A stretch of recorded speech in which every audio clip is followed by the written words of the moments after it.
trois chefs d'État et leur gouvernement travaillent dans le silence, mais dans l'efficacité. Et aussi, ils veulent aller vite, mais pas dans la précipitation. C'est pour cela qu'ils ne font pas assez de bruit, mais ils travaillent dans l'efficacité.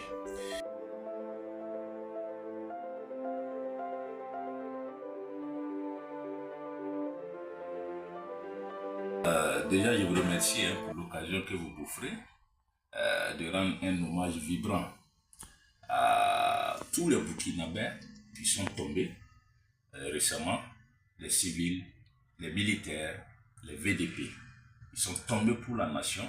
Nous avons déploré la situation, mais nous estimons que c'est également un aveu d'impuissance aux forces obscurantistes que sont les terroristes, à leur soutien impérialiste et aussi éventuellement aux complices internes qui sont à l'intérieur du Burkina ici et qui également se battent pour livrer leur pays. C'est un aveu d'impuissance. Lorsqu'on est obligé de s'attaquer massivement comme ça à des civils, c'est que réellement on n'a plus de solution. Nous estimons qu'il nous appartient maintenant de nous réorganiser pour créer la débandade dans leur sein et pour pouvoir rétablir l'ordre sécuritaire que le Burkinabé avait connu.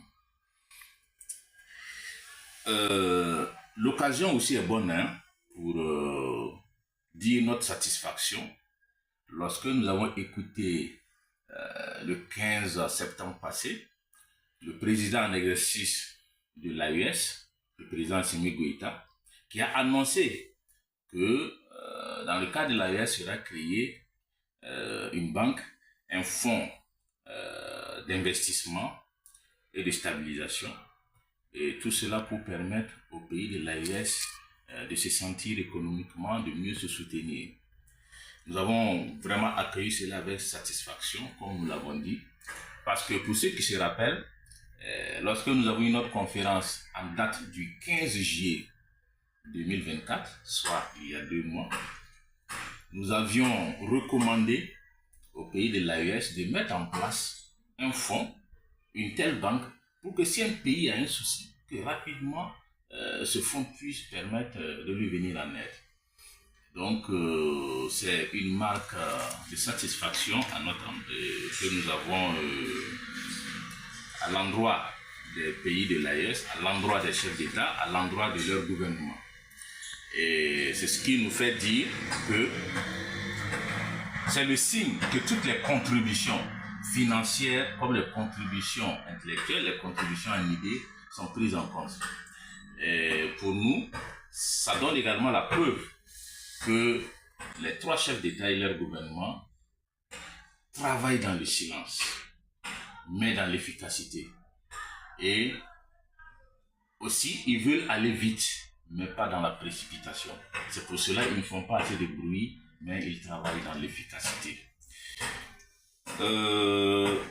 Vous pourrez également constater que au niveau des pays de l'AES, la sortie des 3 pays a assagi la CEDEAO. Vous constatez que maintenant, lorsqu'il y a des attaques terroristes, la CEDEAO s'empresse de condamner, ce qu'elle ne faisait pas avant. Et si notre sortie a assagi la CEDEAO, si notre sortie a permis à la CEDEAO de revenir à de meilleurs sentiments et de commencer à aller dans le sens des objectifs qui ont amené sa création, c'est une bonne chose. Mais nous, dans l'AES, effectivement, si nos actions aident les autres, ben, ça veut dire que nous sommes sur la bonne voie. Ça signifie qu'on ne s'est pas trompé pour créer l'AES. Nous sommes sur la bonne voie. Nous sommes un exemple pour les autres. Et c'est pas pour rien, la CEDEAO se bat pour nous charmer actuellement. Mais nous estimons que il est trop tard. Nous avançons et nous estimons que on avancera jusqu'à aboutir à une fédération, comme nous l'avions aussi recommandé. Or, pour aboutir à une fédération, il faut d'abord une libre circulation des personnes et des biens. Ce que le président Assimi Goïta aussi a annoncé lors de son adresse. Puisque pour qu'il y ait une confédération, il faut que d'abord les pays, les peuples se côtoient. Qu'il n'y ait pas de frontière entre nous, que chacun se dise en étant au Mali, eh ben, je suis chez moi, je suis au Burkina. Que le Malien se dise en étant au Niger, qu'il se dise, ben, je suis chez moi. en passant les frontières, je ne constate même pas que je suis d'un autre pays. Donc, c'est déjà un bon début. Lorsqu'il y aura cette libre circulation des personnes et des biens, je pense que nous irons plus vite à l'union sacrée. Au nom de tous les membres du mouvement Amacher et nous demandons encore aux Burkinabés qui rament à contre-courant. C'est dit qu'on n'a pas deux pays, on a un seul pays.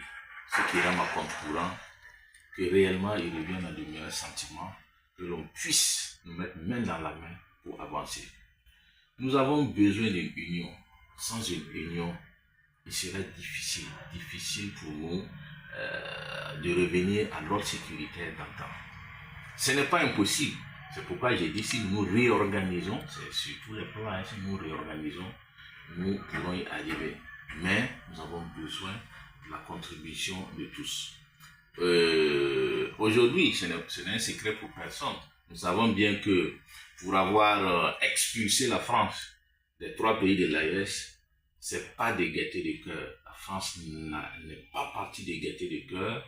Et vous avez vu donc le général français qui s'est exprimé en disant que même si c'est pas la force militaire là, mais si la France n'a pas le choix, la France devra revenir en Afrique. Et nous estimons que il se trompe d'époque. Ce n'est plus l'époque coloniale, il se trompe d'époque. Les pays de l'AES aussi sont bien informés de cela, sont unis et feront face à toute adversité. Et c'est pourquoi nous avions également recommandé, lors de notre conférence du 15 juillet, la création d'une force conjointe.